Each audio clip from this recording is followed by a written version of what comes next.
신기했죠, 처음에는. 네. 지키지도 않고 다 있고, 그리고 시골 사람들이 마당 다 포장해놓고 잔디밭 딱 만들어놓고 사는 게 너무 그림 같은 거예요. 저기다 콩을 심어먹고 마늘을 심어먹고 어디 빠져가지고 잔디를 심고 그래. 너무 이렇게 그림 같은, 그러니까 상상 속의 그 동화 같은? 베트남, 뭐 캄보디아, 라오스, 뭐 이쪽을 두 번 내가 왔다 갔다 해가지고 3년 차에 벌써 해외 2번 나갔다 왔다고? 거기 친구들이 한국의 그 오징어 게임을 알더라고요.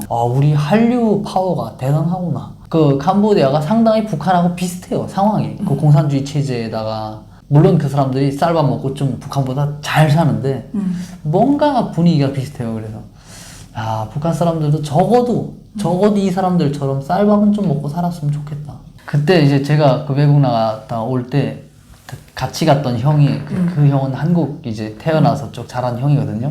근데 그 형도 그러더라고요. 밖에 한번 나갔다 와야 우리 대한민국이 얼마나 좋은지 알겠다. 그분이 그 정도니까 저는 얼마나 더 느끼겠어요. 그치. 북한에서는 군인들 하게 되면 거의 똑질하는 군인들만 보잖아요. 네, 도적대. 네, 그런 군인들 보다가 대한민국 TV에 나오는 아니면 길거리에 휴가 나온 군인들 보면 어떤 생각이 제일 많이 들어요? 비교조차 할 수가 없죠. 군복을 입고 국가를 지키고 계시는 분들 보면 존경스럽죠. 참 행동도 바르게 하는 것 같더라고요. 네, 길거리랑 다니고 하면은 딱 정돈된 자세로 행동도 딱 각인하게 하고 다니는 모습들. 날마다 그 어떤 음식이 올지 기대되고. 없어서 못 먹었으니까 뭘 먹어야 될지를 군심했다면 대한민국의 다음 끼는 기대가 되는. 네, 오늘도 지금 계획이 없이 그냥 지나가다 딱 간판 보이면 저 마라탕 먹어야 되겠다. 지나가다 오늘 된장찌개 먹어야 되겠다. 딱 지나가다 필이 오는데 딱 가는 거죠. 굳이 계획을 세우지 않아도 오늘 이 집은 어떤 맛일까?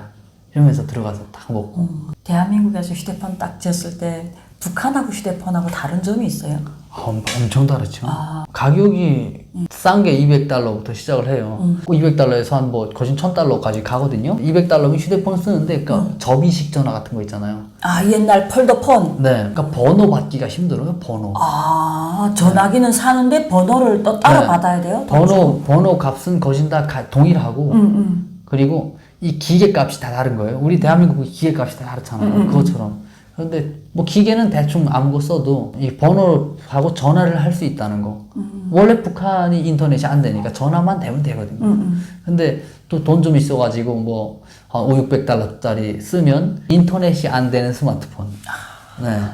북한에서는 그걸 지능형 손전화기 이렇게 하는데 그걸로 영화를 뭐 USB나 SD 카드 이런 데 담아가지고 보는 거죠. 이제 하나 나왔는데 휴대폰을 개통하러 가야 된대요. 가가지고 갔는데 이름 몇 자 쓰니까 휴대폰을 주는 거예요. 휴대폰을 내가 가지고 도망가면 어떡하려고 그래? 그래.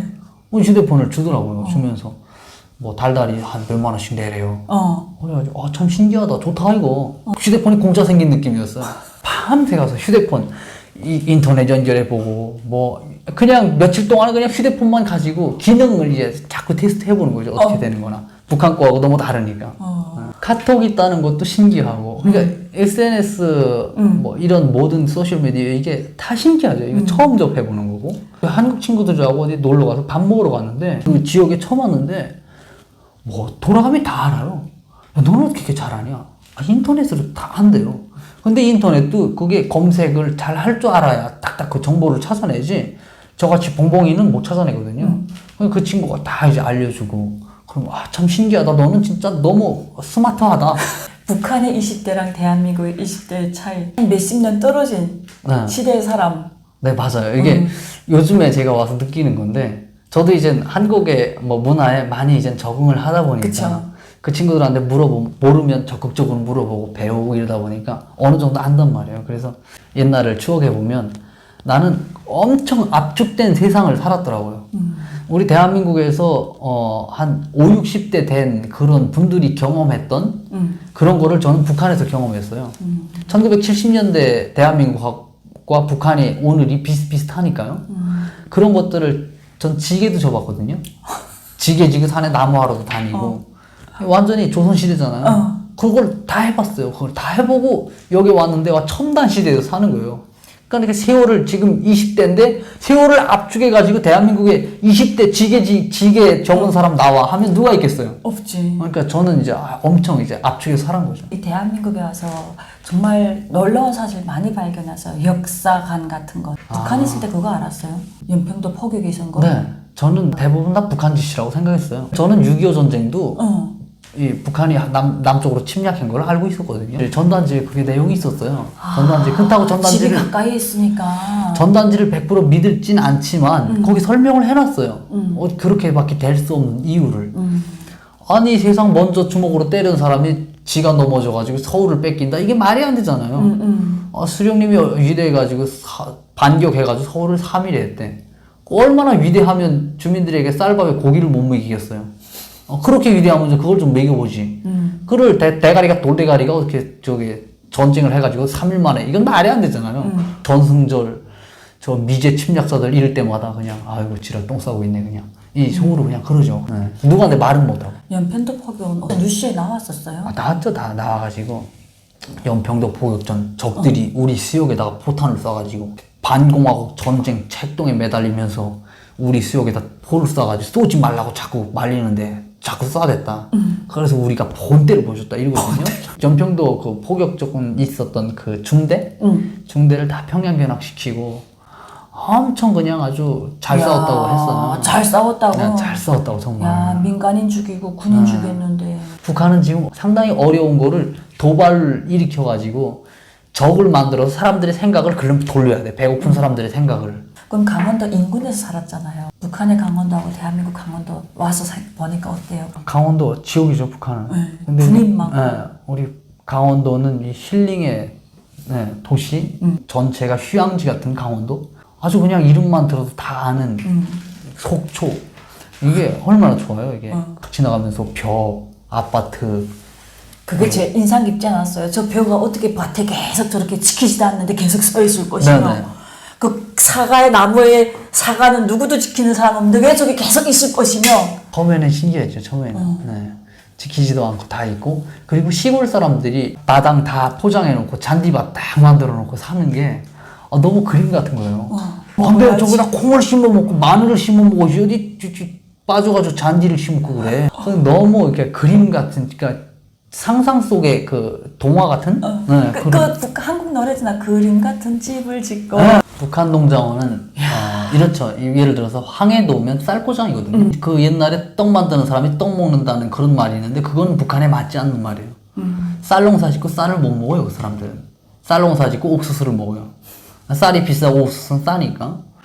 근데 대한민국은 농민들이 땅 가지고 있는 사람들은 진짜 부자래요. 네, 제가 이제 아직은 농민들이랑 이렇게 뭐 많이 알진 못하는데 제가 조사받을 때 관 그분이 그러더라고요. 자기 친구가 농사를 짓는데 자기보다 차를 더 좋은 거 타고 다닌대요. 그분이 딱 이렇게 표현해요. 그 자식은 그 차 아까운 걸 몰라. 그렇게 좋은 차에 그 진흙 묻은 장화를 신고 막 올라간대요. 이렇게 이야기를 하더라고요. 그래서 농민들 그렇게 잘 사나? 예. 어땠어요? 근데 사실 시골이잖아요. 죽어도 시골에서 살지 않겠. 네, 그게 엄청 싫었죠. 신분사회니까. 네. 그런데 지금에 와서는 대한민국 시골 어디가 살아도 그냥 나중에는 시골 가서 살고 싶다. 공부 다 마치고 그러면. 북한에서 시골이라고 해야 되면 추방당하면 시골 가는 줄 알잖아요. 그렇죠. 도시에서 살다가 추방당하면 시골. 여기도 뭐 굳이 표현하자면 시골이잖아요. 그렇지. 속초도 시골이에요. 근데 속초가 얼마나 멋있어요. 얼마나 좋아요. 네. 도시 사람들이 그냥 일로 놀러 나오고. 그 대한민국은 도시와 농촌과의 이 격차가 크질 않아요. 네. 그리고 맞아요. 차만 있으면 이 고속도로에 딱 들어서면 한두 시간 내에 서울까지 들어갈 수 있고, 그리고 일단은 대한민국이 1일권에 다 들어와 있잖아요. 오늘 아침도 제가 좀 일찍 4시에 일어났어요. 4시에 일어나가지고 세종 갔다가 저기 어디야? 평창 들렸다가 평창 갔다가 고성으로 고성 왔다가 이제 또 서울 가야 돼. 서울 가야 돼. 이게 하루에 이게 이루어지는 거잖아요. 이게 참 뭐 기적 같은 현상인 거지.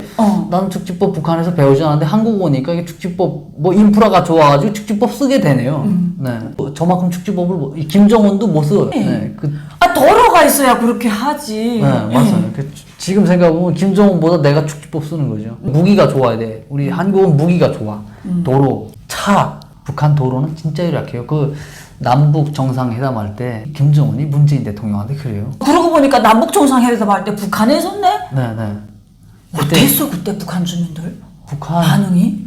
뭐 그냥 저 사람은 저게 북한 고향이 있고 통일에 대한 마음이 절절하고 뭐 그렇게 북한 사람들 알죠.